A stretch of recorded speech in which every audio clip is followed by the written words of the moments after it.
ሁሉ ችግርህ እንፈታልሃለን ህይወትህ ስጠን ብንለው ማንም ሰው እሺ አይልም። ዋናው ህይወት ነው። ህይወት የሚበልጥ ነገር የለም። እኔ ፍቅር ከሆንኩ ሌላ አማራጭ የለም። ለሁሉ ፍቅር ነው የምሰጠው። ስለዚህ ነገ ጠዋት ስነሳ በህይወት ካለ ትልቅ በረከት ነው አይደለም? በእኛ ቤት ከባድ ኪሳራዎች ሲከፈሉ አይተናል። ትላልቅ ህልሞች ሲሳኩ አይተናል። ለብዙ ሰዎች ይቅርታ ልብ ሰጥቶኛል። አሁንም ማጣት፣ አሁን ደስተኛ ነው፣ አሁን ሰላም ነው። ኦልሞስት እየበተንኩት የነበረው ቤተሰብ ይመለሳል። ዳዊት ድሪምስ ሰው አሁን ከገባው፣ አሁን ከተነሳ፣ አሁን ከተጀመረ የት መድረስ ይችላል? ፈጣሪ ብቻ ነው የሚያውቀው።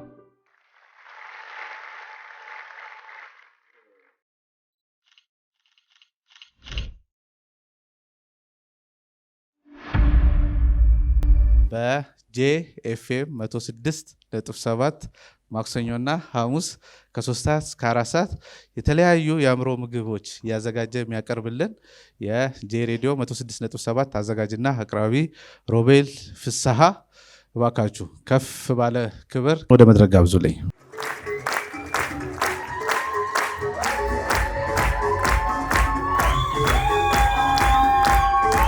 በመቀጠል ደግሞ ዳዊት ድሪምስ የስኬት አሰልጣኝ ብቻ ሳይሆን የእውነት የህይወትም አሰልጣኝ ነው።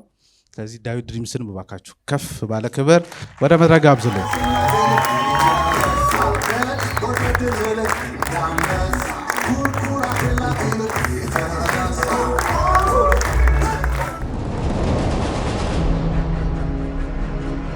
ዛሬ እንግዳችን ዶክተር ቢኒያም ነበር ከመቄዶንያ።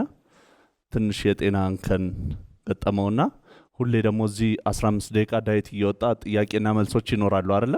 ለምን እሷን ሰፋ እናደርጋትም በሚል ነው የተዘጋጀችው። ዶክተር ቢኒያም እንወደዋለን አይደለ? በጣም ጸሎት ብናረግለትም በጣም ምርጥ ነው። yes ዛሬ ጧት ሬዲዮ ላይ አብረን ነበርንና አሪፍ ሴሽን እያነሳን ነበር። ከሷ ብንጀምርና ቀስ እያልን ብንቀጥል በጣም ደስ ይለኛል። ሮቤል አትማነት ሁሌ ሁላችን ለውጥ እንፈልጋለን፣ ለለውጥ እንሰራለን። እኛ እንኳን ለለውጥ ባንሰራ ለውጥ በራሱ መንገድ ይሰራል። ወይም ወደፊት ይሰራል ወይም ደግሞ ወደ ኋላ ይሰራል። በጣም የምንወደው የምናከብረው በዓሉ ግርማ ምን ይላል? በዓለማችን ላይ አንድ ቋሚ ነገር ካለ ምንድነው ይላል? ለውጥ ብቻ ነው። ስለዚህ እኛም ሰራንም አልሰራንም መለወጣችን አይቀርም። ጉዳዩ ወዴት ነው የምንለወጠው ነው? ወደ ጥሩ ነው ወይስ ወደ መጥፎ? ስለዚህ ወደ ጥሩ ስንለወጥ የሚገጥሙን ነገሮች አሉና ሂደቶቹን አናቃቸው። ሁሉ ሰው ለመለወጥ እየተጋ እየሰራ ስለሆነ እዚህ ደግሞ አብዛኛውን ወጣት ነው። ለውጥ ላይ ስንሄድ ያሉ ሂደቶች ምን ይመስላሉ? ከሱ ነበር የጀመርነው። ሁሉ ሰው ለውጥ ይፈልጋል። እኔ ቀይራለሁ ይላል፣ ግን እንዴት እንደምትቀይር አታውቅም። ምን እንደሚጠበቅብህ አታውቅም። መጽሐፍ ታነባለህ፣ ህይወትህ እንዲቀየር አንተ መቀየር አለብህ ይልሃል። ዩቲዩብ ትከፍታለህ፣ ህይወትህ እንዲቀየር አንተ መቀየር አለብህ ይልሃል። ሩሚ ይመጣል፣ ብልጥ ያለሁ ዓለምን መቀየር ፈልግ ነበር፣ አሁን ግን ጥበበኛ ነኝ፣ ራሴን እየቀየርኩ ነው። ስለዚህ ማንኛውም ሰው ራሱን መቀየር ይፈልጋል። ግን ራስህ እንዴት እንደምትቀየር ካላወቅ መከራ ነው። ምን እንደሚጠበቅብህ ካላወቅ መከራ ነው። ስለዚህ ድሪምስ በጣም ትኩረት አድርገን ከምናስተምራቸው አንዱ የለውጥ ሂደቶች ነው። እንዴት አድርገን ነው ለውጥ መፍጠር የምንችለው? 4 የለውጥ ሂደቶች አሉ። የመጀመሪያው የለውጥ ሂደት በትልቅ ህልም አለኝ 3ኛ ክፍል ሙሉ። ትልቅ ህልም አለኝ 5 ክፍል ነው ያለው መጽሐፉ። 3ኛ ክፍል ሙሉ ለውጥ ነው። እነዚህ ነው ድቅቅ አድርጎ የሚተነት ናቸው። ስለዚህ በተጨማሪ ማየት ከፈለጋችሁ እዛ ማየት ይችላላችሁ። 4 የለውጥ ደረጃዎች አሉ። ስለዚህ እነሱ ነው ከነሱ እንነሳና እናሰፋዋለን። የመጀመሪያው የለውጥ ደረጃ ባርነት ነው የሚባለው። 2ኛ የለውጥ ደረጃ ማሰብ፣ 3ኛ የለውጥ ደረጃ ግጭት፣ 4ኛው የለውጥ ደረጃ ነፃነት ነው የሚባለው። ሁላችን ነፃነት ነው መጨረሻው፣ በቃ ሊብሬሽን ነፃነት ነው መግባት የምፈልገው። አሁን ከግጭት ከ3ኛ ወደ 4ኛው ከመሻገርህ በፊት ግን አንድ መታለፍ ያለበት መሰናክል አለ። እሱ ምን ይባላል? ቴረር ባሪየር ወይ ደግሞ የፍራቻ መፈተኛ ግንብ። አሁን እነዚህ 4 ደረጃዎች አስቀድመህ ማወቅህ ዝም ብለህ ልቀይር አትልም። ባይ ዲዛይን ነው የምትቀይረው። ምን መች እንደሚጠበቅብህ ታውቃለህ። ስለዚህ አሁን ለውጥ ስንት ደረጃ አለው? 4 ደረጃ ሁላችንም እንድንከተለው ስለምፈልግ ነው። በጣም ኢንተረስቲንግ ኮንሰፕት ነው። ከሄድንበትም ያው በህይወቱም እናየዋለን አሁን። ስለዚህ ምን አለው? ከባንዴጅ ጀምሮ ከባርነት ጀምሮ ነፃነት የመውጣት አይደለ? ይሄ ስኬታማ ለመሆን ነው። አሁን ዳዊት ደግሞ እንደምናውቀው ሂዝ የህይወትና ስኬት አስተማሪ። ህይወት እዚህ ጋር አለ፣ ስኬት ደግሞ እዚህ ጋር አለ። ስኬታማ ለመሆን ከፈለግን ከባርነት ተነስተን የት መሄድ እንፈልጋለን? ነፃነት ላይ መሄድ እንፈልጋለን። አሁን ለምሳሌ ዳዊትን ማንሳት እንችላለን። ከአንድ ባርነት ተነሳና አንድ ነፃነት ውስጥ ገባ። ምን የሚባል ባርነት ነበረው? 5 ሚሊዮን ኪሳራ የሚባል ባርነት ነበረው። ከ5 ቢሊዮን ኪሳራ ባርነት ነፃነቱ ምን ነበረ? ወራይ ገቤን 1 ሚሊዮን አደርጋለሁ የሚል ነበር። አሁን ሁላችን የየራሳችን ባርነት አለ፣ መሄድ የምንፈልግበት ደግሞ ነፃነት አለ አይደለ? እሱን እናስበው፣ እሱን ሂደት እንሄደዋለን። ይሄ ለመሆን ምን መሆን አለብን? ስኬታማ ለመሆን ይህን ሂደቶች መሄድ አለብን። ነገር ግን ይሄ ስኬት ነው፣ ህይወት ደግሞ እዚህ ጋር አለ። እንዴት እናጣጥመው የሚለውን አሁን ዳዊት እንዲያሳየን ነው የምንፈልገው። በዚህ ሂደት ውስጥ ይሄን አሳካና ነፃነት ላይ ገባ። ነፃነት ላይ ገባ የምር የሚመስለን ነፃነት ነው። ስለዚህ 1 ሚሊዮኑ ገቢ ሲመጣ የምር ነፃ ሆንኩኝ? አልሆንኩም። ስለዚህ ልክ 1 ሚሊዮን ወራይ ገቢ ሲመጣ ነፃ የሚሆንና ሁሉ ነገር የሚደላደል ነበር የመሰለው። ስለዚህ አልሆነም። ትምህርቱ ወደ ምን ሽፍት አደረገ? ወደ ህይወት። ስለዚህ ህይወትን ከስኬት ጋር እንዴት እናጣም ነው? ህይወትስ ምን ማለት ነው? ስኬትስ ምን ማለት ነው? አላልኳቸውም? ሮቤል ቀየር ያደርጋል ርዕስ። ትልቅ የተረዳሁት የተማርኩት ነገር 5 ሚሊዮን ከስር ያለሁ እንዳለው ሙሉ ቀን ስለ ኪሳራ ብቻ ነው የማያስበው የነበርኩ። ስለዚህ ህይወቴ የባርነት ምለው እንዴት ነው የማያስበው? ሙሉ ቀን ስለ ዕዳ ነው። ከዛ ግን ባፕራክተር መጣና ዕዳ በመውራት አትፈተውም፣ ዕዳ በማሰብ አትፈተውም። ለሁሉም ችግር ምን አለው? መፍትሄ አለው። ስለዚህ መፍትሄ ካሰብ መፍትሄ ታገኛለህ ሲባል ድሪም ካርድ አወጣሁና እዛ ድሪም ካርድ ጻፍኩ። እኔ ዳዊት ድሪምስ ነኝ፣ ኢትዮጵያና አፍሪካ እየቀየርኩ ነው፣ 1 ሚሊዮን በወር እያገኘሁ ነው ብዬ ህልም ካርድ ላይ ጻፍኩ። አእምሮ እንዳለኝ አላቅም ነበር። በአንጎል የማስብ ነው ይመስለኝ ነበረ። ስለዚህ አእምሮ ምንድን ነው? አእምሮ እንዴት ነው የሚሰራው? አእምሮ እንዴት ነው የሚያስበው? ሳቅ አእምሮ ሊትራሊ ሪፕሮግራም መደረግ እንደሚችል የዕዳ አእምሮ ካለ ሙሉ ቀን ስለ ዕዳ ነው የሚጨነቀው። ስለዚህ የምታገኘው ዕዳ ነው። ይሄ ሽፍት ካደረግከው ሽፍት ታደርገው አእምሮ ማንኛውም ሀሳብ ማንኛውም ህልም ትኩረት አድርጎ ድብ እንደሚያደርገው ገባኝ። ስለዚህ ትኩረት አደረግኩበት። ከውጭ ብዙ እርዳታ አልነበረም፣ ተመታ። ከዛም የቀጠለ ተሳካ። ሲሳካ ደስ ይላል። ከአራተኛ ወደዚህ ሲነማ ወረድን፣ አሰፋን፣ ቆንጆ ስራ ነው፣ አደግን። በጣም ደስ የሚለው እሱ ብቻ ሳይሆን በጣም ደግሞ የወደድኩልህ ምንድን ነው አበድሮት ነበር አይደል? 5 ሚሊዮን ብር። 5 ሚሊዮኑ ስንት ተደርጎ እንደተከፈለ እሱ ብቻ ነው የሚያውቀው። ግን ተከፍሎ ካለቀ በኋላ አንድ ቀን ምን አደረገ? ለሁሉም በየፖስታ አደረገና ተርፍ ብር እንደገና ቼክ እየሰጠ ነበር ያለፈው። እንደዛ አድርጎ ተገላገለ። ጊፍት ሁላ ማለት ነው። በህልሜ ላይ እነዛ ሰዎች ስከፍላቸው ይታየኝ ነበርና እውነት ሲሆን እና ቀናንሼ ሳይሆን ጨምሬ አመስግኜ ተደሳስተን ስንለይ that was the best moment። እና አስቀድመህ ስኬቱ ካየው መሆን አለበት እና በጣም ደስ ከሚለኝ እሱ ነው። አሁን ወደ እንትን ስንመለስ ይሄ ሁሉ ሳደርግ በቃ እኔ ምበር ነው የመሰለኝ። ግን አሁንም ችግር አለ። ህልሙ ሲሳካም ችግር አለ። ምክንያቱ የውስጥ ሰላም ከህልም አይመጣ። አሁን ሰላም ካልሆንኩ ህልሜ ሲሳካ ሰላም አልሆነም። አሁን ደስተኛ ካልሆንኩ ህልሜ ሲሳካ ደስተኛ አልሆንም። አሁን ፍቅር ካልሆንኩ ህልሜ ሲሳካ ፍቅር አልሆንም። አሁን ድንቅ ካልሆንኩ፣ አሁን ጤንነት ካልሆንኩ፣ አሁን ጎበዝ ካልሆንኩ ህልሜ ሲሳካ አይሆንም። አሁን ይሄ ሲባል ሰምቼዋለሁ፣ ግን ስትደርሰው ነው የሚገባ። ማንኛውም ሰው አለ አሁን እዚህ ጋር የሆነ ተስፋ ያዘው አለ። ኦይ ዳዊት ገብቶኛል፣ አሁን ደስተኛ ሆናለሁ፣ ግን ህልሜ ላሳካ ነው። አሁን ደስተኛ አሁን ህልሙ ግዴታ ይሳካል። ይሄ የውስጥ ስኬት ይባላል። የስ ዴቫችን አሁን ከመቀጠላችን በፊት ሁላችን እዚህ ጋር አሁን እየሰበሰብን እንድንሄድ ሳይሆን የምር መለወጥ እንፈልጋለን አይደል? ስንመላለስ እኛስ አሁን ምን እየጠበቅን ነው? ለምን ዳይት ስንት ዓመት ፈጀበት? እና ያችን ከተረዳ ቀን ጀምሮ ካያችሁት ርዕስ ቀይሮ ይሄን እያስተማረ ነው። ለምን እኔ የተሸወድኩትን ሌላ ሰው ለምን ይሸወዳል? ስለዚህ እኛስ ምን እስኪቀየር እየጠበቅን ነው? የሆነ ነገር ልጨርስና ደስተኛ ሆናለሁ ወይም ነገሬ ሁሉ መስመር ይይዛል ያልነው ነገር ምንድን ነው? ምክንያቱም እዚህ ጋር የኔ ታሪክ ሰምተን ልንሄድ እንችላለን እና የሚገባህ ምን ነው ከአንድ ዓመት በኋላ ከሁለት ዓመት በኋላ ስለ ሐመረ ባወራ ደስ ይለኛል። ምክንያቱም እኔ ጋር ያየሁት ሐመረ ጋር አይቼዋለሁ። ብዙ ህልሞች ነው ያሳካችው። ያሰበችው በጤንነቷ በተለይ ደግሞ በኑ ጭቃና አብቃ ያላሳካችው ነገር የለም። በደንብ አድርጋ ነው ህልማ ያሳካችው ሐመረና ባለፈ መስቀል አደባባይ ተገናኘን ኢቨንቱ ስለነበረ። አሁን እዛ ሲሄድ ብዙ ኢቨንት ነው ያለ። ሚሊተሪ ይጠብቋታል፣ ሪፐብሊካን ይጠብቋታል። የሚገርም ነው። ልጆች መጥተው የሚጫወቱት በጣም ነው ደስ የሚለው። ግን እንደ ልማድ ማለት ነው ባለ ድግስ ሁሌም እንደው ውክብና ላይ ነው አይደለ? እንደሱ ስትዋከብ ሳያት ራሴን ነው ያየሁት። ምክንያቱም ረጅም ጊዜ እንደሱ ነው የማደርገው እኔ። በዛ ሰዓት ህልሟ ተሳክቶ እየፈሰሰች አልነበረችም። በደስታ ፍክት እያለች አልነበረ፣ እያበደች ነበረ። እና ምንድን ያልኳት ሐመሬ ዞር በይኝና ይህ ሁሉ ያሳካሽ እኮ ዛሬ ያልተደሰትሽ መች ልትደሰች ነው?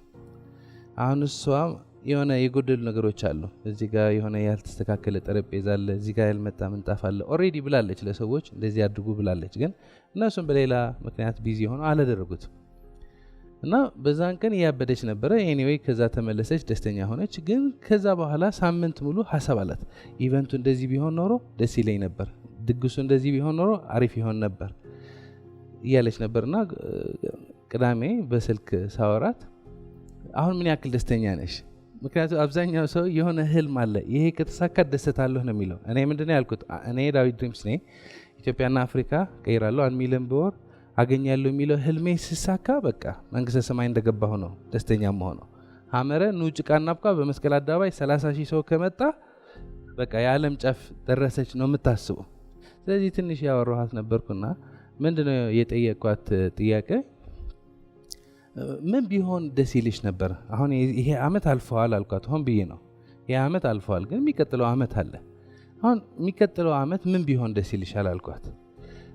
ከዛ በፊት ግን የአሁኑ ኢቨንት ምን ያክል ስኬታማ ነው ስላት ወደ 99% ስኬታማ ነው አለች። 1% ናት የምትጎድለው። እንዳልኳችሁ ነው፣ ምንጣፍ እዚህ ጋር ጎደለ፣ ጠረጴዛ እዛ ጎደለ ነው፣ ውሃ አነሰ ነው። በቃ እነዚህ ምንጣፎቹ እንደዚህ ከተስተካከሉ፣ ጠረጴዛው እንደዚህ ከተስተካከለ የሚቀጥለው አመት እንደዚህ ከሆነ አሪፍ ነበር አለች። እንደሱ ቢሆን የሚቀጥለው አመት ደሰት ያለሽ አልኳት። አዎ በኮንፊደንስ ማለት ነው። እነዚህ ችግሮች ከተነሱ የሚቀጥለው አመት በደንብ አድርጌ እደሰታለሁ፣ በጣም እደሰታለሁ አለች። እውነት አልኳት። አዎ አሁን ስንት ፐርሰንት ነው የተስተካከለ? 99። ስንት ነው የቀረ? 1%።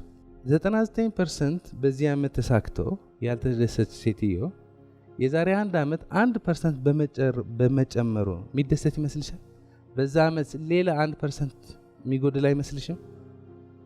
ስላት ማሰብ ጀመረች። ከዛ መለስኳት ወደ ኋላ። ድሮ ማቃት ሐምራለች ስትመጣ ምንም ኢቨንት አዘጋጅታ አታውቅምና እዚህ ክላስ ስትወስድ የመጀመሪያው ክላስ ከፊት ነው የምትቀመጠው። ጥጥት ነው የምታደርገው። የሐመረ ደስ የሚለኝ ሙሉ ነው ጥጥት የምታደርገው። እና በቃ ህልም ይቻላል ሲባል ታያት። ጭቃ ልጆች ሲጫወቱ ተፈጥሮ ምናምን ታያትና ዋርካ ያለው ግቢ እንደዚህ ከየት ነው የምታመጣዎች ልጅ እያልኩ እኛም አቡን ታይቶናል። በጣም ስለምትገልጸው እኛም ታይቶናል። አሁን እንደዚህ ያለበት ስትል ከየት ነው የምታመጣዎች ልጅ ነው የምለው የነበርኩ። ኤኒዌይ ስንት ሰው ነው የሚታይሽ? ኢቨንቱ በቁጥር አስቀምጭልኝ። እኔ ሁሌ የምለው የሚለካ እንዲሆን በገንዘብ ወይ በቁጥር ወይ ሳምቲን አስቀምጡትና መለካት እንችላለን ነው ምላት። 300 አለችኝ። 300 ሰው 200 300 ሰው ይታየኛል። እንደሱ ከመጣ ደስ ይልሻል? አዎ። አሁን በዛን ሰዓት የዛሬ 4 ዓመት ማለት ነው ተመልሼ ሐመሪቲ የዛሬ 4 ዓመት በመስቀል አደባባይ ተፈቅዶልሽ ታዘጋጃለሽ። ልጆች መጥቶ እንደፈለጉ ይወርቃሉ፣ ይደሰታሉ፣ ይጫወታሉ። ሁሉ ነገር መልካም ይሄዳል። ግን 1% ችግር ይኖረዋል። 1% እዚህ ጋር ምንጣፍ፣ እዚህ ጋር ጠረጴዛ፣ እዚህ ጋር ውሃ ያንሳል። እንደሱ ቢሆን የመጨረሻ ትደሰች ነበር ብልሽ ኖሮ ከ4 ዓመት በፊት ተነስቼ ምን ነው የምትይ? እንዴ በደምብ ነው የምደሰተው ነው የምትይ? ምንም ያላየች ሐመረ ከ4 ዓመት በፊት ተመልሼ ስለ ዛሬ ብነግራት ኖሮ እንደዚህ ይሆናል ብዬ ብነግራት የዓለም ጫፍ የምትደሰት ነው የሚመስላት። ይኸው ደረሰች። ይኸው እኔም ደረስኩ። ምስጢሩ ካልገባ ያሳካ ብታሳካ ብቻህን ስቃይ ውስጥ ልትገባ ትችላለህ። በሚገርም መኪና ልትሰቃይ ትችላለህ። ማየት ይቻላል እኮ ምንም ምግብ ያጣ ወይ መኪና ያጣ ቢጨነቀው ቆንጆ ነው። እሱ ብቻ አይደለም የሚጨነቀው፣ መኪና የሌለው ብቻ ሳይሆን የሚጨነቀው መኪና ያለው ሰው ይጨነቃል። ቆንጆ መኪና ያለው ሰው ብቻውን መኪና ውስጥ ቁጭ ብሎ ይተክዛል። ዶክተር ሳሙኤል ሳንሻይን ባለፈ ምንድን ነው ያለው? ሬንጅ ሮቨር እስከምትገዛው ነው ሬንጅ ሮቨር፣ ከገዛኸው በኋላ ኖርማል መኪና ነው፣ ዝም ብሎ ማመላለሻ ነው አሉ። መኪናው የሚሰጥህ ለየት ያለ ሰላምና ደስታ የለም። አሁን ሰላም ካልሆንክ በሬንጅ ሮቨር ሰላም አትሆንም። አሁን ደስተኛ ካልሆንክ የግል ፕሌን ደስተኛ አይደርግም። አሁን በእግርህ ከመሄድ በመኪና መሄድ ይሻላል። በኖርማል መኪና ከመሄድ በራፎር መሄድ ይሻላል።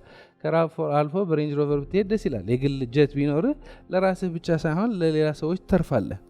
አእምሮህ የሚያስበው ሀሳብ በአንተ ቁጥጥር ውስጥ ካልሆነ ሁሌ የምንለው ምንድን ነው? የውጭ ስኬት አለ። የውጭ ስኬት ፈጣሪ ፈቅደው ከተሳካ ገንዘብ ታገኛለህ፣ መኪና ታገኛለህ፣ ቤት ታገኛለህ። እነዚህ ነገሮች ስታሳካ ግን የውስጥ ስኬት ከሌለ፣ እቺ ስጋዊ አካል እንደምፈልጋት ጤንነት ካልሆነች፣ አእምሮዬ እንደምፈልገው ሰላም ካልሆነ፣ ስሜቶቼ ሁሉ ፍቅር የማያንጸባርቁ ከሆነ፣ ሁለንተናዬ ደስታ የማይል ከሆነ ምን ትርጉም አለው? ይሄ ሰከን ብሎ ካላሰበው ብዙ ሰው የውጭ ስኬት ነው በቃ ገባኝ አሁን እንዴት አድርጌ ሀብታም ልሆን ላሳይሃለሁ፣ እኔ ገንዘቡ ብቻ እንዴት እንደሚገኝ ንገረኝና አሳይሃለሁ ነው። አሁን ውስጥ ስኬት ካለ ውጭ ግዴታ ነው መሳካት ያለበት። ውስጥ በአንተ ቁጥጥር ውስጥ ከሆነ ማለት ነው። ውጭ ምን ያደርጋል? አንድ ሰው መች ነው ጠዋት ተነስቶ ነገሮች መታ ከሁሉ ሰው ጋር በፍቅር በሰላም ነገሮች መታ አድርጎ መሆን ያለበት የሚሆን ማድረግ ያለበት የሚያደርገው? ደስ ይለው ወይስ ይደብረው? ሁለንተናችን ደስታ የሚሸት ከሆነ፣ ሁለንተናችን ሰላም ፍቅርና ጤንነት ከሆነ መደረግ ያለበት ነገር ታደርጋለህ።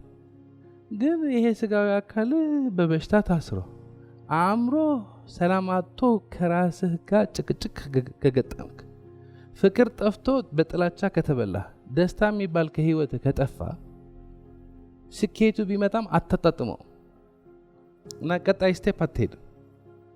ስለዚህ ለረጅም ጊዜ ትኩረታችን የውጭ ስኬት ነው። የሰው ልጆች አብዛኛው ጊዜ ትኩረታችን የውጭ ስኬት ነው። ይሄ የውጭ ስኬት ካልቀደመው ብታሳካ መከራ ነው። ስለዚህ አሁን ምርጫ ማድረግ እንችላለን ማለት ነው። ሁላችንም ምን አይተናል? ህይወት አይተናል፣ ስኬት ደግሞ አይተናል። ስኬት እዚህ በጣም በተደጋጋሚ ዴፊኒሽኑን ስንገልጽ ይሰማል አይደለ? ስኬት ማለት ምን ማለት ነው? የት እንዳለ ማወቅ፣ የት መሄድ እንደምንፈልግ መወሰን፣ ካለንበት ተነስተን። ስለዚህ ምን ማለት ነው? በቅድሙ ቋንቋ ከባርነት ተነስተን ነፃነት መድረስ። በዛ ሂደት ውስጥ ምን አለ? ጉዞ አለ ማለት ነው። እዛ ስንደርስ ምንፈልግበት ቦታ ስንደርስ ደስተኛ ካልሆንን፣ ሰላም ካልሆንን፣ ጤንነት ከሌለን ምን ዋጋ አለው አይደለ? ስለዚህ አሁን ምርጫውን ማድረግ ማለት ነው። ይሄ ገንዘብ ሳገኝ እደሰታለሁ፣ ይሄ ህልም ሲሳካ እደሰታለሁ፣ እነዚህ ሰዎች ሲሰሙኝ፣ ሚስቴ ስትሰማኝ፣ ወላጆቼ ሲረዱኝ፣ ልጆቼ ሲረዱኝ እደሰታለሁ ብለ የሌለ ተስፋ ማድረግ አሁን እንዳታጣጥማት ነው ራስህን የምትከለክለው። ምክንያቱ የሆነው ሆኗል። ያጠመድክበታል። ይሄ ሰውዬ ካልተቀየረ እኔ አልቀየርም፣ እች ልጅ ካልተቀየረች አልትቀየርም። ጧት ተነስተህ ስለ ልጅቷ ነው የምታስበው። ጧት ተነስተህ ስለ ልጅ ነው የምታስበው። አቃጠለኝ እኮ፣ አይሰማኝም እኮ፣ አናደደኝ እኮ፣ አሳረኝ እኮ። የሆነ ያጠመድክበት ሰውዬ አለ እና ያ ሰውዬ ቢሰማ አሁን የሚመስልህ ማለት ነው። አሁን የሚመስል ያ ሰውዬ ከሰማ፣ ሚስት ከሰማች፣ ወይ ባልሽ ከሰማሽ፣ ወይ ቤተሰቦችሽ አይዞሽ ካሉሽ፣ ወይ የሚቃወምህ የነበር ሰዎች ትችላለህ ካሉ ሁሉ ችግርህ የሚያልቅ ነው የሚመስልህ። ከዚህ በፊት እንደሱ መስሎ አያውቅም። ይሄ ሰውዬ ከተቀየረ ቀይራለሁ ብለህ ያ ሰውዬ ተቀይሮ ያው እዛ አይደለህም። ያ ፕሮጀክት አላልቅ ያለ አልቆ አሁንም ሌላ ፕሮጀክት አልመጣም። አንድ ችግር ሲያልቅ አንድ ችግር ይመጣል። በቃ ህይወት ነው ይሄ። ህይወት ላይ የምትሰራ ከሆነ የምትንቀሳቀስ ከሆነ አዲስ ነገር የምትሞክር ከሆነ ችግር አለ፣ ኪሳራ አለ። የውጭ ዓለም በእኛ ቁጥር ውስጥ አይደለም። ያለህ ትሰጣለህ፣ መሆን ያለብህ ትሆናለህ፣ ማድረግ ያለብህ ታድርጋለህ፣ መክፈል ያለብህ መስዋዕትነት ያለምንም ድርድር ትከፍላለህ። ቢሆንም የውጭው ዓለም በእኛ ቁጥር ውስጥ አይደለም። ውስጥ ግን በእኔ ቁጥር ውስጥ ነው። ፕሮጀክቱ ሳያልቅ አሁን ለምን ሰላም አልሆነም? ገንዘቡ ሳይመጣ ለምን ደስተኛ አልሆነም? ለምን አልሆነም? ምክንያቱ አጉል ተስፋ አለኛ። እኔ የምደሰተው ሰውየው ሲቀየር፣ ገንዘቡ ሲመጣ፣ በሽታዬ ሲለቀኝ፣ አገሪቷ ስትቀየር፣ መስሪያ ቤቱ ሲቀየር የሚል አጉል ተስፋዎች ይዣለሁ። ስለዚህ ጉዳዩ ስለ ህልም ብቻ አይደለም። ህልሜ ሲሳካ ደሰታለሁ ብቻ አይደለም። በትናንሽ ነገሮች ለምን ነው የማንደሰተው? ምንድነው የጎደለ? አሁን አንተ እዛ ስለደረስክ ነው እንደዚህ የምትለኝ። እኔ ልረሳትና ሊያትና ሚላለ። ስለዚህ ጥያቄ ማንሳት እንችላለን እዚህ ጋር ምርጫ ስለሆነ ለምን መረጥ ነው እንዴት ማድረግስ እንችላለን የሚለውን ማለት ነው። ስቀጠር በ3500 ብር ነው ደሞዝ የተቀጠርኩት። ከዛ አንስቼ አሁን እግዚአብሔር ይመስገን የ13000 ደሞዝተኛ ተከፋይ ነኝ። እግዚአብሔር ይመስገን። በትርፍ ሰዓቴም ድለላ ነገሮችን እሰራለሁ። የራሴ ጸጉር ቤት ኑሮኝ እንደ አለቃዬ መሆን እፈልጋለሁ እላለሁ። ለምን በትዕግስትም በአስተዳደርም እንደገና ሰራተኞችን ባያያዝ ጎበዝ ሆኜ በቃ እናቴንም እያስተዳደርኩ ደስ ብሎኝ እየኖርኩ አግብቼ ወልጄ ይላለሁ። ግን ከዛ በፊት የራስ ቢዝነስ ስትከፍቺ ስንት ነው ግምትሽ? እኔ 3 ሰራተኞች ቢኖሩኝ፣ አንድ ወንድ፣ ያው ሴቶቹ ወንድ ይወዳሉ። አንድ ወንድ ቆንጅዬ ወንድ ባለሙያ ቀጥራለሁ።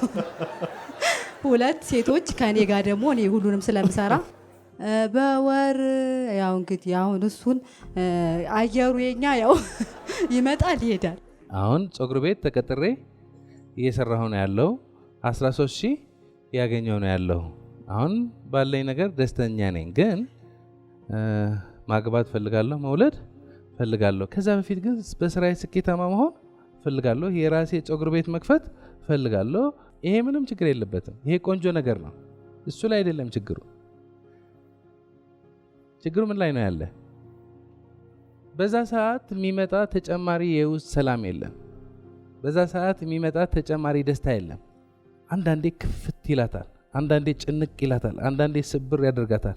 እና መጽናኛዋ ምንድነው? ተስፋዋ ምንድነው? ህልሟ ምንድነው? የራሴ ድርጅት ቢኖረኝ፣ ብዙ ሰዎች ብቀጥር፣ አንድ ቆንጆ ልጅ ቢኖሩ፣ ብዙ ደንበኞች ቢመጡ፣ ገቢዬ ደግሞ በ100 ሺዎች ቢሆን፣ ከዛ በኋላ እደሰታለሁ። አሁን ምን አድርጋል? ከዛሬ ጀምሮ ይህን ለማሳካት 1 ዓመት ሊፈጅበት ይችላል፣ 2 ዓመት ሊፈጅበት ይችላል፣ 3 ዓመት ሊፈጅበት ይችላል። 3 ሙሉ ዓመት ለመሰቃየት ራስህን ፈርዳል። እስከዛ ድረስ አትደሰትም ማለት ትሄዳለህ፣ ትሮጣለህ። ያንተ ህልም ያንተ ትኩረት ምን ላይ ነው ያለ? ህልሙ ላይ ነው። ህልሙ ሲሳካ ሰው ሆናለሁ፣ ህልሙ ሲሳካ ደስተኛ ሆናለሁ፣ ህልሙ ሲሳካ ነፃ ሆናለሁ፣ ህልሙ ሲሳካ ድንቅ ሆናለሁ ብለህ ነው የምታስበው። ስለዚህ ጉዞውን ኢንጆይ አታደርገው። በቃ ጎሉ ላይ ነው ትኩረት የምታደርገው። አሁን ለምሳሌ ኳስ የሚጫወቱ ሰዎች ጎሉ ላይ እንደዚህ በቃ ስንት ነን ብለው ትኩረት ቢያደርጉ ትርጉም የለውም። ግን በእያንዳንዱ ኳስ በመጣችበት መታ ካደረጉት ውጤቱ ማየት አያስፈልግም። መግባት ያለበት ይገባል፣ መሸነፍ ያለበት ይሸነፋል። ከተሸነፍ ደግሞ የሚቀጥለው ቀን ማሻሻል ትችላለህ። ስለዚህ ዋና ኢሹ ምንድን ያለ? አሁን ለምሳሌ ምን ችግሮች ነው ያላት እሷ? በመስሪያ ቤት እየሰራች ነው። አሁን ይሄ ቢዝነስ ሲጀምር ንግድ ፍቃድ አንቺ አይደለም የምታድሽ።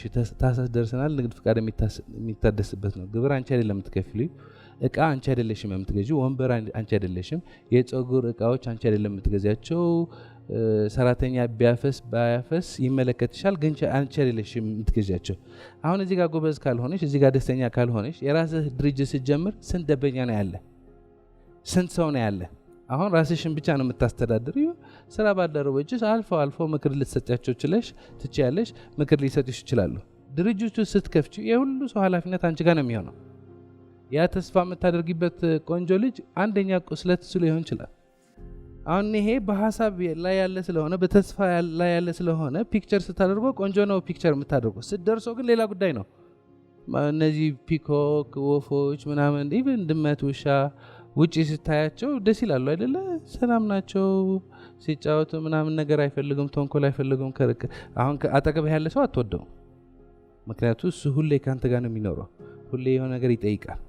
አሁን የሆነች የምታምር ወፍ ካየ ወይ ዶሮ ወይ የሆነ ድምፅ የምታደርግ እንስሳ ካየ ዋው ከሰው ከመኖር እኮ ከነዚህ እንስሶች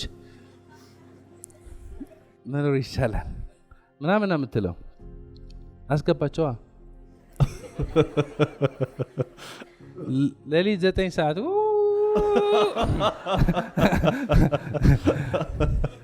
ከዛ እዚህ ጋር ይጥላሉ፣ እዚህ ጋር ያቆሻሉ፣ እዚህ ጋር ይበትናሉ፣ እዚህ ጋር ላባቸው እዚህ ጋር ምናምን እስከምትሞክረው ድረስ ደስ ይላል። ማለት ሰው ምን ነው የሚለው? እኔ የኢትዮጵያ ሕዝብ ወዳለሁ። ሚስቱ እኮ አይወዳትም።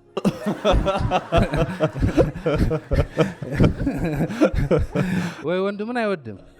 የኢትዮጵያ ሕዝብ መውደድ ቀላል ነው። የት ነካ? ምንም የነካህ ነገር የለም። እኔ የኢትዮጵያ ሕዝብ አሁን የኢትዮጵያ ሕዝብ መውደድ ደስ ይላል፣ ግን ራስህን ካልወደድ አጠገብህ ያለ ሰው ካልወደድ ውሸት ነው። እነዚህ የውስጥ ኳሊቲዎች ናቸዋ። ጤንነት፣ ሰላም፣ ፍቅር፣ ደስታ የሚባሉ የውስጥ ኳሊቲ ናቸው፣ ከውጭ የሚመጡ አይደሉም። ለብቻ ደስተኛ ካልሆንኩ ሮቤል ቢመጣ ደስተኛ አልሆን፣ ህልሜ ቢሳካ ደስተኛ አልሆን። የሆነ የምመኘው ነገር አለ እንዳለው ማለት ነው። እሷ ብትመጣ ደስታ ውሸት ነው። እስከምትመጣ ድረስ ነው። መኪናዋ እስከምትመጣ፣ ስኬቱ እስከምትመጣ። ስለዚህ ህልሟ እስከሚሳካ፣ ቢዝነሱ እስከሚሳካ የስ ደስተኛ። ግን እዛ ስትሄድ እቃ አንተ ነው የምትገዛው። ሻምፖ ካለቀ፣ ኮንዲሽነር ካለቀ አንቺ ነው የምትገዢው። የሚያፈሱ አሉ። አሁን የአለቅሽ ህይወት እየገባሽ ነው አይደለ? አለቃሽ ለምን እንደምትናደድ እየገባሽ ነው። አሁን አንቺ ነሽ አለቃ የምትሆኙ፣ አንቺ ነው ሰዓት የምታስቀምጪው። ሲጀመር ራስህ መቆጣጠር ከባድ ስራ ነው። አንድ ወንድ ልጅ ጠዋት አይነሳም እና እናቱ መጣ፣ አንተ ልጅ ተነስ አለችው። ማማ እኔ አልነሳም እና አንቺ ተነስ ትምህርት ቤት ሂድ። አይ እኔ ትምህርት ቤት አልሄድ። ለምን አትሄደው? አይ ትምህርት ቤት አስተማሪዎቹ አይወዱኝም፣ ተማሪዎቹ አይወዱኝም፣ ጥበቃዎቹ አይወዱኝም፣ አልሄድም። ኖ ልጄ መሄድ አለብህ። ሲጀመር የትምህርት ቤቱ ዳይሬክተር አንተ ነህ አለችው። ዳይሬክተር ሆነ እስካሁን ድረስ እናት ነው የምትቀሰቅሰው። የመስሪያ ቤቱ ባለቤት ስትሆን መጀመሪያ ራስህ መቀስቀስ አለብህ። አሁን ማትነሳ ከሆነ መስሪያ ቤት ስትከፍት የምትነሳ ይመስላል። አሁን ቤት ኪራይ ሳትከፍል፣ ግብር ሳትከፍል፣ የፈሰሰ ሻምፖ ሳትከፍል፣ ሌላ ሰው ሳታስተዳድር 11 ሰዓት ያልተነሳ ሰውዬ፣ ሰላም ያልሆንክ ሰውዬ፣ ፍቅር ያልሆንክ ሰውዬ፣ ድንቅ ያልሆንክ ሰውዬ፣ በተለየ መንገድ የማታስብ ሰውዬ እንዴት ነው ግብር አንተ የምትከፍል ስትሆን፣ የፈሰሰ ሻምፖ አንተ የምትከፍል ስትሆን፣ ኪሳራ ሲያጋጥም አንተ የምትከፍል ስትሆን፣ ውሃ ሲቋረጥ ለምነህ የምታመጣ አንተ ስትሆን፣ መብራት ሲቋረጥ ለምነህ ጀነሬተር ለምነህ ከሌላ ሁሉ ስታፍ ሁሉም ሰው ደስ የሚለበት ነገር ሰርተ ያ ሁሉ ለፍተ እንዴት ነው በዛን ሰዓት ጎበዝ የምትሆን? አሁን ጎበዝ ያልሆንክ መስሪያ ቤት ሁሌ የምለው ምንድን ነው? መስሪያ ቤት ትምህርት ቤት ነው። አሁን ትምህርት ቤት በጣም ብዙ ነገር አስተምሮናል። ግን እዚህ ልጠይቃቸው፣ ትምህርት ቤት ካስተማረን መስሪያ ቤታችን ያስተማረን አይበልጥም? ማለት ትምህርት ቤት ወሳኝ የሆኑ ትምህርት፣ ቋንቋ፣ ሂሳብ ምናምን አስተምሮናል። መስሪያ ቤት ግን ምን ነው የሚያስተምረን? ስራ ያስተምረናል። ትምህርት ቤት አካውንቲንግ እንማራለን፣ ግን ኢትዮጵያ ላይ የሚሰራ አካውንቲንግ የምንማረው መስሪያ ቤቱ ስንገባ ነው። ኔትወርኪንጉም ኤችአሩም ሁሉ የምትማረው የት ነው? መስሪያ ቤቱ ነው። አሁን የምትሰራበት ያለህ መስሪያ ቤት ትምህርት ቤትህ ነው። አሁን በምትሰራበት ያለህ መስሪያ ቤት እየተማርክ ነው። ግን እንደ ትምህርት ቤት እየከፈልክ ሳይሆን የምትማረው ተከፍሎ፣ ወር ሙሉ ተምረ ተከፍሎ ነው የምትማረው። አሁን የምትፈልገው አይነት ሰው ካልሆንክ፣ አሁን የምትፈልገው አይነት ድንቅ ሰው ካልሆንክ፣ አሁን የምትፈልገው ሰላም፣ ደስታ ካልሆንክ ምን ዋስትና ነው ያለ? ሁሉ ኃላፊነት አንተ ጋር ሲጣል፣ ሁሉ ፈተና አንተ ጋር ሲጣል ደስተኛ እንደምትሆን፣ ጎበዝ እንደምትሆን፣ ሰላም እንደምትሆን፣ ተአምር እንደምትሆን። ስለዚህ ዋና ርዕሳችን ምን ዋስትና? አሁን የውስጥ ስኬት ከሌለ፣ የውጭ ስኬት ከመጣ፣ ህልም ከተሳካ፣ መኪና ከመጣ እንዴት ይደሰታል? ይሄ አሁን ዝም ብሎ ወሬ አይደለም። ማንኛውም ሰው ያውቀዋል። እኔ የተለያዩ ባለ ሀብቶች አውቃለሁ፣ ቼክ አደርጋቸዋለሁ። ይሄ የሆነ ጎማ መኪና የሚያጥብ ልጅ ሞር ይደሰታል ከሀብታው። ምክንያቱ የሆነ ድሃ ከሆንክ የሆነ ተስፋ አለ። ህልሜ ሲሳካ እደሰታለሁ፣ ተማሪ ትምህርት ሲያልቅ እደሰታለሁ፣ ነፃ ሆናለሁ እንደሚለው ያጣ ሰው ሳገኝ እደሰታለሁ ነው የሚለው። ያገኘ ሰውስ ደስተኛ ነው ወይ? መኪና የሌለው ሰው ይሰቃያል፣ መኪና ያለው ሰው ይሰቃያል። ገንዘብ የሌለው ሰው ይሰቃያል፣ ገንዘብ ያለው ሰው ይሰቃያል። ትዳር የሌለው ሰው ይሰቃያል፣ ትዳር ያለው ሰው ይሰቃያል። ልጅ የሌለው ሰው ልጅ የለኝም ብሎ ይሰቃያል፣ ልጅ ያለው 9 ሰዓት ተነስቶ ሲቀሰቅሰው ሀብታምም ይሁን ድሃ ይሁን ከዚህ ስቃይ ያመለጥ አይደለም። ከየት ነው ይመጣ ያለ ስቃይ? ከውጭ አይደለም ከውስጥ ነው። እኔ ስቃይ ከሆንኩ ምሰቃይበት ጉዳይ ይቀያየራል። ተቀጣሪ ሲሆን ተቀጣሪ በመሆኔ ይሰቃያለሁ፣ ቀጣሪ ሲሆን ቀጣሪ በመሆኔ ይሰቃያለሁ። ገንዘብ ከሌለኝ ገንዘብ ስለሌለኝ ይሰቃያለሁ፣ ገንዘብ ሲኖረኝ በገቢዎች ይሰቃያለሁ።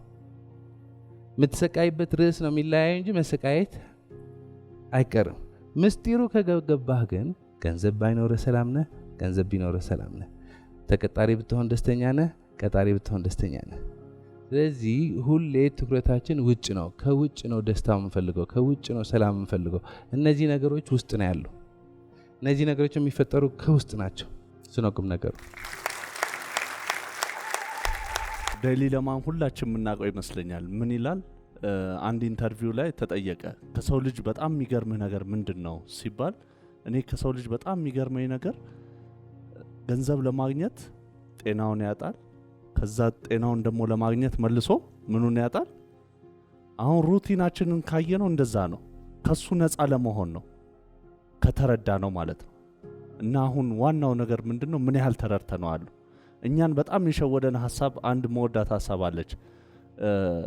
በጣም የሸወደችን ምን ትላለች? ሜዳ ላይ ቁጭ ብሎ ከማልቀስ ማርሴዲስ ውስጥ ቁጭ ብሎ ማልቀስ ይሻላል ይላል። አሁን ሁሉ ሰው ቢጠይቅ ማርሴዲስ ውስጥ ማልቀስ ይሻላል ነው የሚለው።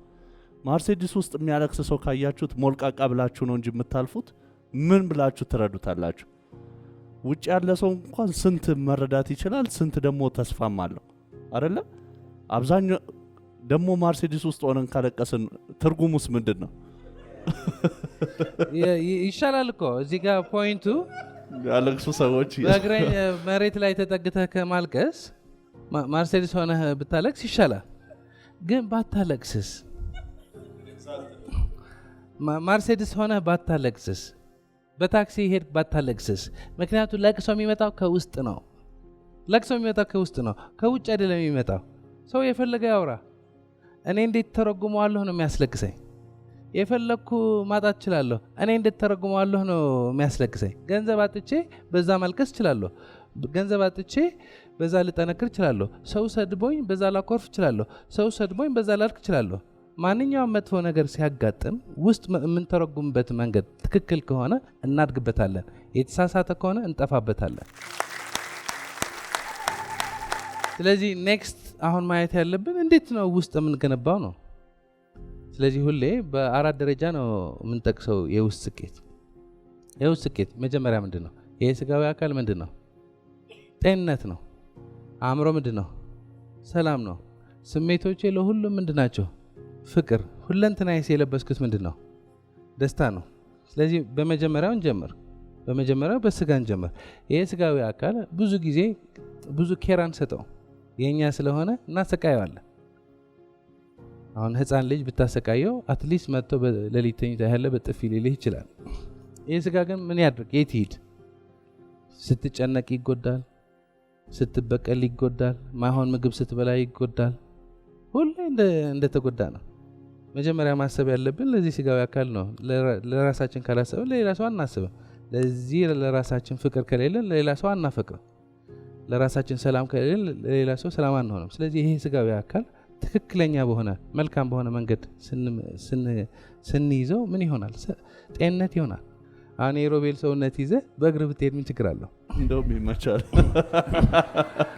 ግን ይሄ ስጋ ካበላሸሁት፣ ካሳመምኩት፣ ከጎዳሁት፣ ከተጫወትኩበት መርሴዴስ ቢኖረኝ ቤንትሊ ቢኖረኝ የት ያደርሰኛል? ስለዚህ ይሄ አይቀድም። እስካሁን ድረስ አላደረግኩትም ይዘ ኦኬ። ግን ከዚህ በኋላ የትኛው ነው መቅደም ያለበት? አሁን የውስጥ ስኬት ሲሳካ የውጭ ጉዳይ የለውም፣ መሳካት ብቻ ነው ያለበት። ውስጥ ከተጣበጥ ውጭው ብጥብጥ ነው የሚሆነው። ውስጥ ትክክል ከሆነ ውጭው መስመር ነው የሚይዘው።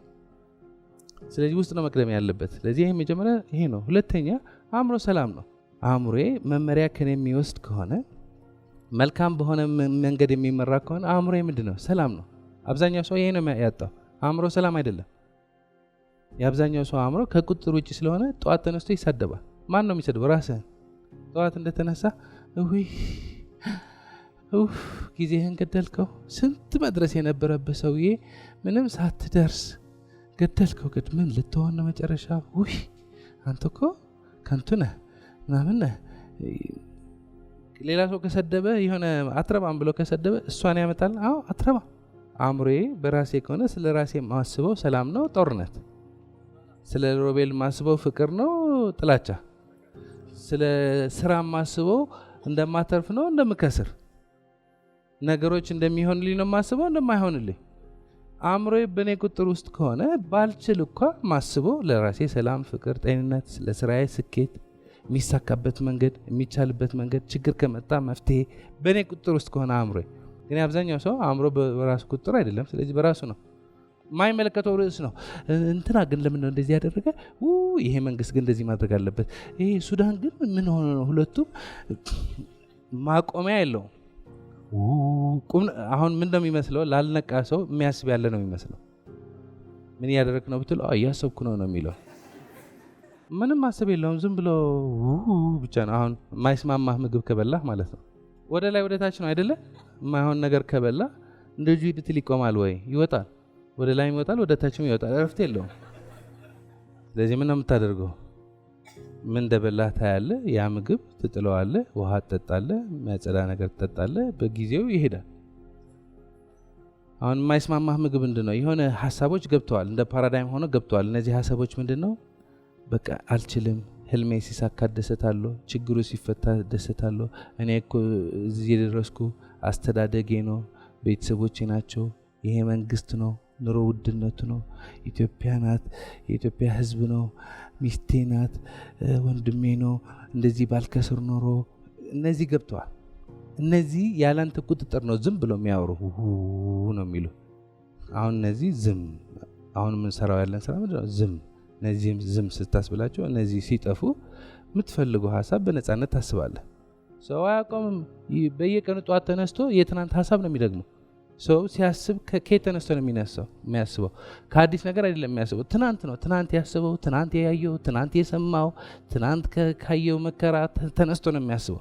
ይሄ ኮፒ ያደርገዋል፣ ወደ ነገር ፔስት ያደርገዋል። ሰው ሲያስብ የማሰብ አእምሮ ሲያስብ ከተአምር አይደለም የሚያስበው። ከየት ነው የሚያስበው? ከትናንት ማህደረ ትውስታው ከሜሞሪ ኮፒ ነው የሚያደርገው። ከዛ ምናብ ይጠቀማልና ትንሽ ማሻሻያ አድርጎ ወደ ነገር በምናብ ደግሞ ፔስት ያደርገዋል። ያሰበ ይመስለዋል። በዛ ነው 99 የዓለማችን ህዝብ አያስብም የምንለው። የታወቀ ነው። ምክንያቱም ለውጥ የለም። ሁሌ እንደዛ ነው። ሰርክል ኮፒ ፔስት። ትጀምራለህ፣ ታኮርፋለህ፣ ይለቀሃል፣ ትደሳለታለህ፣ ጀምራለህ፣ ትወድቃለህ። ኢትስ ዘ ሴም። ትጀምራለህ፣ ትከስራለህ። ኢትስ ዘ ሴም ቲንግ ኦቨር ኤንድ ኦቨር። ለውጥ የለም። ኢትስ ጀስት ሳይክሊካል ኮምፓልሲቭ ይባላል። አሁን ይሄ አእምሮ ይዘህ ትዳር ብትገባ እስከምታገባት ልጅቷ ስለምትሰማ ዋው ነው የምትለው።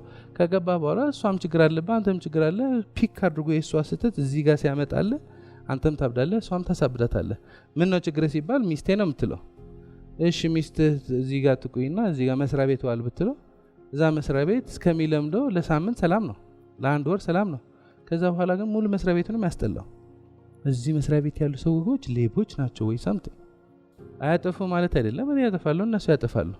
ግን የተበጠበጠ አእምሮ ከያዝክ ቤት ብትሆን ከሚስት ትጣላለህ፣ ከወንድምህ ብትሆን የምትጣልበት ጉዳይ አይጠፋም፣ መስሪያ ቤቱ ችግር አይጠፋም፣ አገሪቷ ችግር አይጠፋም። የሚገርመው ነገር እንደዚህ አይነት ሰው ብቻውን ቤት ቁጭ ቢል ቲክቶክ ምናምን ካላገኘ፣ ቲክቶክ ካገኘ ይሸውደዋል። እዛ ጋር ስለሚሄድ አያስብም። ብቻው ምግብ ሰጥተህ ውሃ ሰጥተህ ብቻውን ቁጭ ብትለው በ24 ሰዓት ያብዳል። አሁን እኔ እናንተ ጋር ሆነን ካበድክ እኔ ተጠያቂ ልሆን እችላለሁ። ብቻህን ሆነ ከከፋ፣ ብቻህን ሆነ ከደበረ፣ ብቻህን ሆነ ካረርክ፣ ብቻህን ሆነ ከተጨነቅ ግን የጭንቁ ምንጭ ማን ጋ ነው? እኔ ጋር ነው፣ አእምሮዬ ጋር ነው። አእምሮዬ ሰላም አይደለም። ምክንያቱም አእምሮዬ መመሪያ ከኔ አይወስድም፣ እንደፈለገ ነው። እዚህ ጋር ሲመጣ ሞቲቬሽን የስ የሆነ ትከስራለህ፣ የሆነ የሚከፈላለህ፣ የሆነ እዳለህብህ ሲባል ደግሞ በቃ አእምሮ እንደ ቢላ ከወሰድ ነው ቢላ ቆንጆ መሳሪያ ነው አይደለ? በደንብ አድርገን ከተጠቀምንበት ምግብ ይሰራልና አይሰራልንም። አእምሮ ደግሞ ቆንጆ የሆነ ቅዱስ ስጦታችን ነው። ስንጠቀምበት ህልም ያሳካል፣ ችግር ይፈታል። ይሄ ነው ስራ፣ የአእምሮ ስራ ይሄ ነው። አእምሮ የተሰጠን ፈጣሪ አእምሮ የሰጠን ለምንድን ነው? ልንገለገልበት፣ ህልም ልናሳካበት፣ ልንፈጥርበት ነው። ሁሉ ችግርህ እንፈታልሃለን። መኪናም እንሰጥሃለን፣ ቆንጆ ሚስትም እንሰጥሃለን፣ ቆንጆ ትዳርም እንሰጥሃለን፣ ቤትም እንሰጥሃለን። ህይወትህ ስጠን ብንለው ማንም ሰው እሺ አይልም። ዋናው ህይወት ነው። ከህይወት የሚበልጥ ነገር የለም። እዚህ ጋር ጫጫታ ካለ ህይወት ከንቱ ነው የሚሆነው። ስለዚህ ነገ ጠዋት ስነሳ በህይወት ካለ ትልቅ በረከት ነው አይደለም?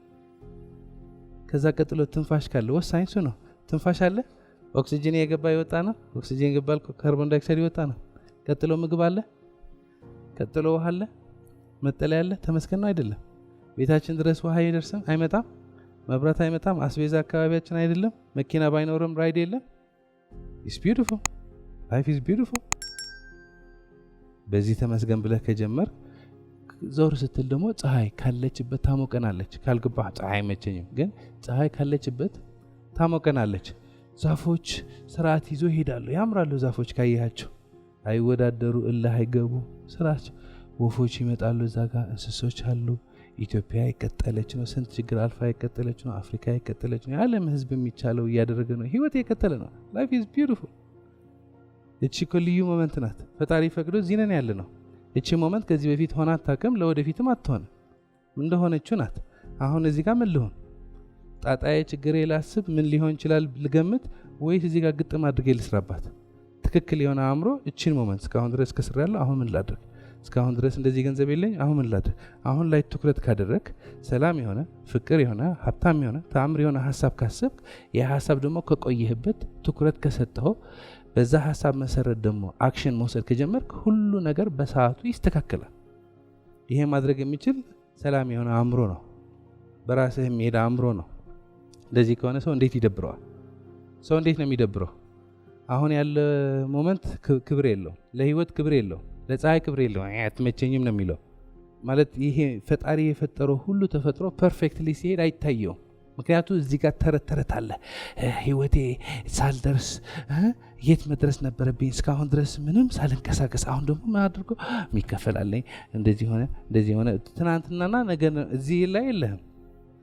ከራሴ ጋር ሰላም ካልሆን ከሮቤል ሰላም ሆናለሁ ወይ? አልሆነም።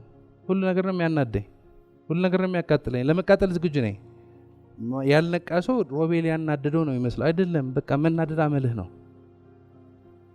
ሁኔታው የሚያስጨንቅ ነው ይመስለን። በቃ ካልተጨነቅ ደስ አይልህም። የሚያስጨንቅህ ጉዳይ ከጊዜ ወደ ጊዜ ይቀየራል እንጂ መጨነቅህ አይቀርም። ምክንያቱ ጭንቀታም የሆነ ፓራዳይም ነው ያለ። ሰው ምለው ያለሁ ስጋዊ አካሌ መልካም በሆነ በእኔ መንገድ ከሄደ ጤንነት ይባላል። አእምሮዬ መልካም በሆነ መንገድ ከሄደ ሰላም ይባላል። አእምሮ ሰላም ነው። ጠዋት ተነስቶ በቃ ምግብ ካገኘ ተመስገን። ከዛ በኋላ መሆን ያለበት ሆናለ። ሁሉም ስሜቶቼ ፍቅር ከሆኑ ለሁሉም በእኔ የመጣ ለሁሉም ፍቅር ካልገባኝ፣ የኛ ፍቅር የሚሆነው ኮንዲሽናል ነው።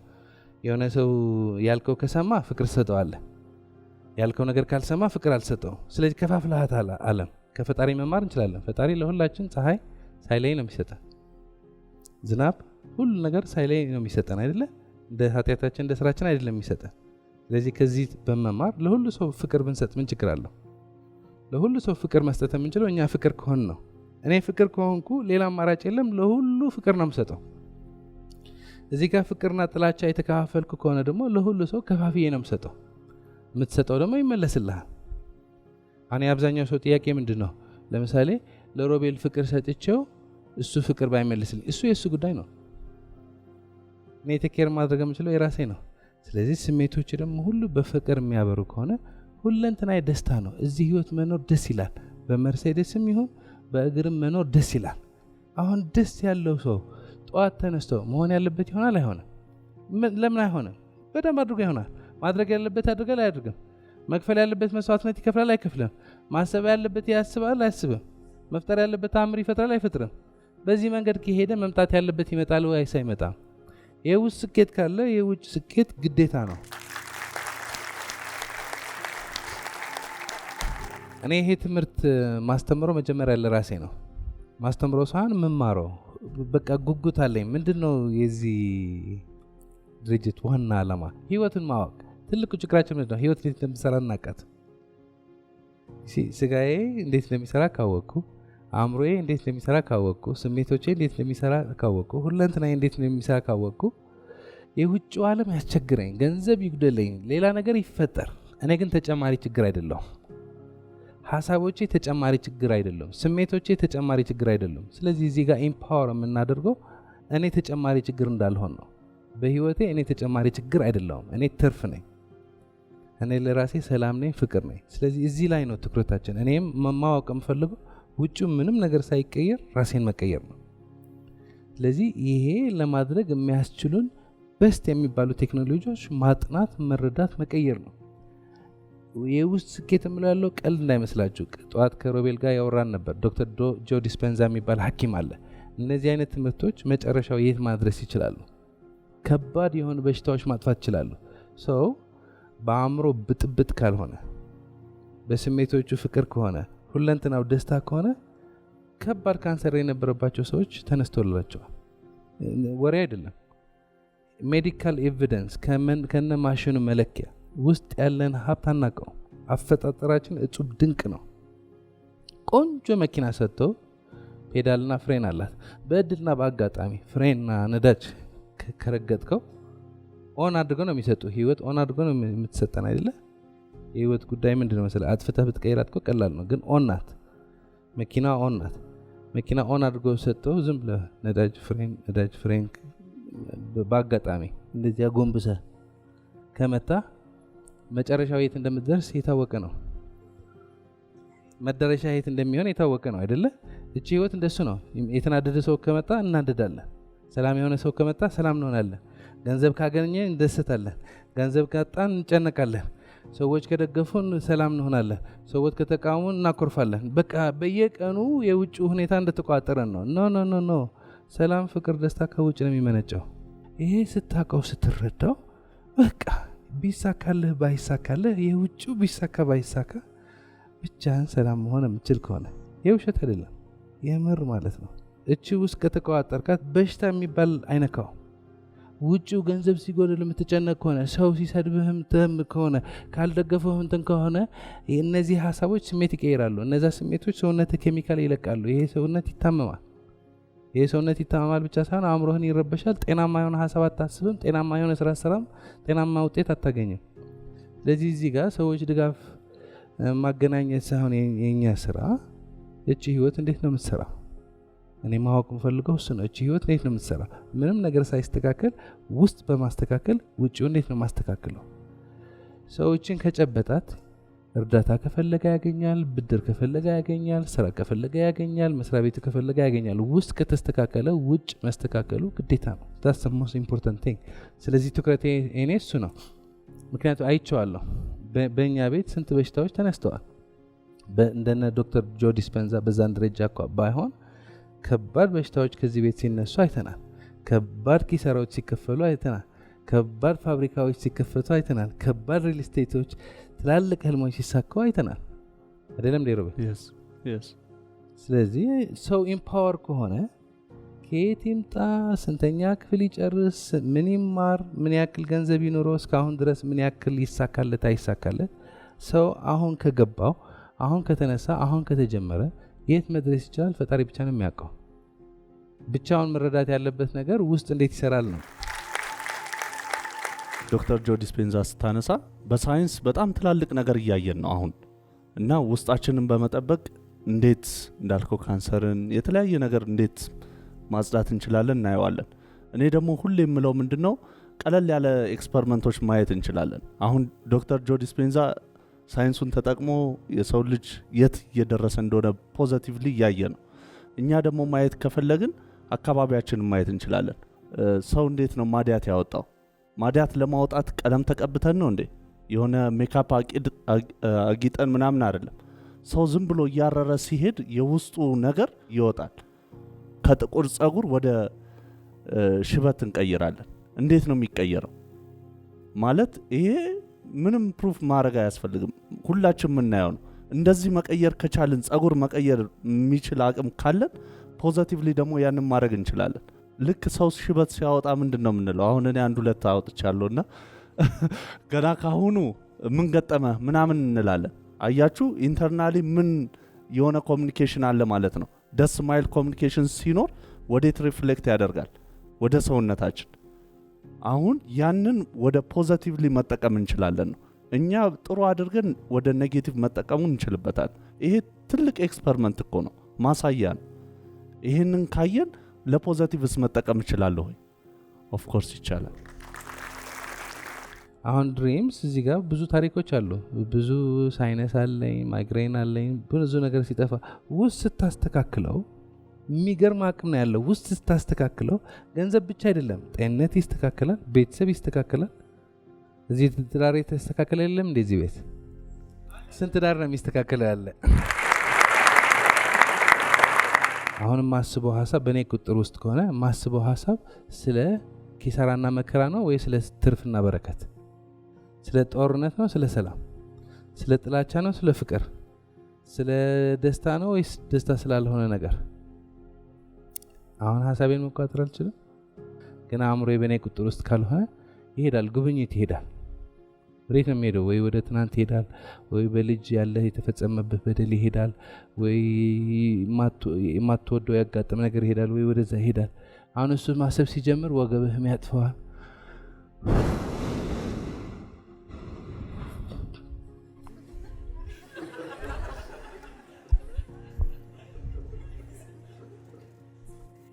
አሁን በዚህ ሰዓት መጥተህ አንድ ሰው ነቃ በል ብትለው እንዴ እኔ ያለሁበት ችግር ታውቃለህ፣ እንደዚህ የሚከፈል አለኝ፣ እንደዚህ ሆኛለሁ፣ አስተዳደጌ እንደዚህ ነው፣ አሞኛል፣ ሰው ታሞብኛል፣ ውስጥ ተቋጠር ነው የሚለው።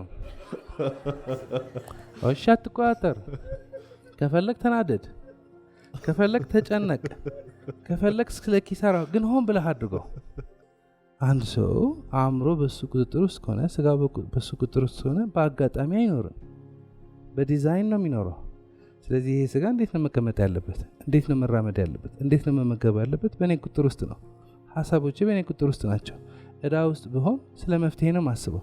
ችግር ውስጥ ብሆን ስለ ትርፍ ነው ማስበው። ጭቅጭቅ ውስጥ ብሆን ስለ ሰላም ነው ማስበው። አሁን ስለ ሰላም ካሰብኩ፣ ስለ ትርፍ ካሰብኩ፣ እዛ ላይ ከቆየሁ ከገነባሁት ያ ህልም ይሳካል አይሳካም? ያ መፍትሄ ይወርዳል አይወርድም? እስካሁን ድረስ የከሰርክ ልትከስር ትችላለህ። ከዚህ ደቂቃ ጀምሮ የምታስበው ሀሳብ ከቀየርኩ ህይወት አይቀየርም? እስካሁን ድረስ በማትፈልገው ሁኔታ ተከበህ ልትሆን ትችላለህ። አሁን መቀየር ትችላለህ? አትችልም። የሚያስፈልገው ምንድን ነው? መንቃት። ለምን ነው የምትነቃው? ከአእምሮ ተረት አእምሮ ትናንት ነገ ሲሄድ ይሴ ሆልዶን እስካሁን ድረስ ያሰብክልኝ ይበቃል። አእምሮ ከየት ተነስቶ ነው የሚያስበው? ፓራዳይም ምንድን ነው? ከልጅነት ጀምሮ እስከ ዛሬ ድረስ በአእምሮ የተገነባ የሀሳቦች፣ ስሜቶች፣ እምነቶች፣ ልማዶች ድምር ነው። አይቻልም የሚባል ፓራዳይም ካለ ሁሌ የማይቻልበት ነገር ነው የሚነግርህ። የሆነ ነገር ስታስብ አይቻልም ይልሃል። ኪሳራ የሆነ ፓራዳይም ካለ ማንኛውም ስራ ስታስብ ገና ሳት ጀምሮ ስትከስር ይታያል። ስለዚህ ይሄ ፓራዳይም አንዴ ዝም በልልኝ ትለዋለህ። መፍትሄ ላይ፣ ሰላም ላይ፣ ፍቅር ላይ፣ በረከት ላይ ማስቆየት እችላለሁ? አልችልም። ስሜቶችን፣ ፍቅር፣ ሁለንተናይም ደስታ ቀላል ነገር አይደለም። እንደዚህ ብለህ ወጥተህ እዛ ስትደርስ የሆነ ነገር ያጋጥመሃል። የሆነ ሰው ይገጭሃል። መብት አለህ፣ መናደድ ትችላለህ። በዛ ሰዓት ልትናደድም ትችላለህ። ስትናደድ ግን አሁን ወጣሁ፣ በውጭው ዓለም ቁጥጥር ውስጥ ገባሁ። ወደ ማን ልመለስ? ወደ ራሴ ልመለስ። የሆነ ስልክ ይደወላልና ተጨማሪ ክፍያ አለ ይልሃል። በቃ ይሄ ሳልከፍል ይሄ ደግሞ መጣብኝ፣ በቃ አሁን ተስፋ ልቁረጥ። መብትህ ነው። ግን ተጨማሪ ችግር ሲመጣ ወይ ትፈርሳለህ ወይ ታድጋለህ። አንዳንድ ችግሮች ያስፈነጥሩሃል አይደለ? ሰው በስኬት ብቻ አይደለም የሚያድገው፣ ሲወድቅም ያድጋል። ስለዚህ ምርጫ አለን የለንም? ስለዚህ መንቃት ነው። ስትሄድም መንቃት ነው፣ ስትመገብም መንቃት ነው፣ ሀሳብህም መንቃት ነው፣ ስሜትህም መንቃት ነው። ሀሳቤ፣ ስሜቴ፣ ውስጤ ሁሉ በእኔ ከተመራ፣ መመሪያ ከወሰደ፣ በጤንነት፣ በሰላም፣ በፍቅር፣ በደስታ መኖር ከቻልኩ ውስጥ ተቀይሯል። ይሄ ውስጥ ከተቀየረ መኪና ቢኖረኝ ባይኖረኝ ችግር የለው። በራሴ ድርጅት ብሰራ በሌላ ሰው ድርጅት ብሰራ ችግር የለው። በራሴ መንገድ በትክክል ስለሚሄድ ውስጥ ስለተስተካከለ ውስጡን ውጭን ያስተካክለዋል። አሁን ይሄ አይነት ሰው በጣም ነፃ ስለሆነ ይታየዋል። ምን ነው የሚታየው? ሁላችን እዚህ ያለን የምንፈልገው ህይወት እንድንኖር የምንፈልገው ህልም እንድናሳካ የሚያስፈልገን ሀሳብ፣ ሰው፣ ትምህርት፣ ልምድ፣ ቦታ፣ አቅም በብዛት ነው ያለ። አይታየንም። ለምን ነው የማይታየን? ምክንያቱም እዚህ ቢዚ ያደረገን ተረት አለ። ያ ተረት ስናቆመው ህይወታችን በምንፈልገው መንገድ ስንመራው ጠዋት ስትነሳ ሀሳብ አለ ይታይሃል። ደግሞ ጠዋት ስትነሳ ሰው አለ ይታይሃል። ደግሞ እነዚህ የሚታዩ ነገሮች ስትጠቀምባቸው ይሳካል። እሱ ሲሳካ ሌላ ደግሞ ይታይሃል። እሱ ደግሞ ትሞክራለህ፣ ይሳካል። ባይሳካም ችግር የለውም። ውጭው ባይሳካ ችግር የለውም። ውስጥ የተሳካ ስለሆነ ዛሬ ባይሳካ ነገ ጠዋት ደግሞ ይሳካል። ነገ ባይሳካ ከነገ ወዲያ ጠዋት ተነስተው ይሳካል። ውስጥ እንደምትፈልገው እስከሆነ ድረስ ውጭው አልቀየር ቢል መቀየሩ አይቀርም። ከዚህ ስመጣ በቃ ችግሩ ከኛ በላይ አድርገን ስላየነው ነው እንጂ እንደዚህ እያስጨነቀን ያለው ቁጭ ብለን ሰከን ብለን ገለል ብለን ማሰብ ስንችል መፍትሄ ያለው ለሁሉ ነገር እና መፍትሄ አግኝቼ አሁን በጣም ደስተኛ ሆኛለሁኝ። ከኔ አልፌ ለሰዎች በረከት መሆን ጀምሬያለሁ። ብዙ ሀሳቦች አሉ ነው ሜሊና የእውነት ሴትል ማድረግ ዝም ማለት ምን ያህል እንደሚጠቅም ራስን ኮንትሮል ማድረግ መቻል፣ ራስን ሀሳብን መቆጣጠር እና ደግሞ የሚመጡ ስሜቶችን አለመከራከር፣ በቃ ዝም ማስባል የሚለው ነገር ወሶ ፓወርፉል ለኔ። የዚህ ምንጭ ዋና ኮሩ ሲገባኝ እኔ ውስጥ እንደሆነ የፍቅር ምንጭ፣ የጤንነት ምንጭ፣ የደስታ ምንጭ እኔ ጋር ሲሆን ነገር ተቀየረ ማለት ነው። ኢቭን እንደምችል አላቅም ነበርና እንደምችል ኢቭን አውቅ ያለሁኝና በጣም ደስ ብሎኝ ለዘመናት የተደበቁ የህይወትና ስኬት ምስጢራት በጥልቀት በማጥናት ራሳችንና ቤተሰባችን ብቻ ሳይሆን ኢትዮጵያና አፍሪካን ቀይር። 1 ብርም ከ$1 እኩል እናድርግ። የ21 ቀን ፓራዳይም ሽፍት ስልጠናን አሁኑን ይመዝገቡ።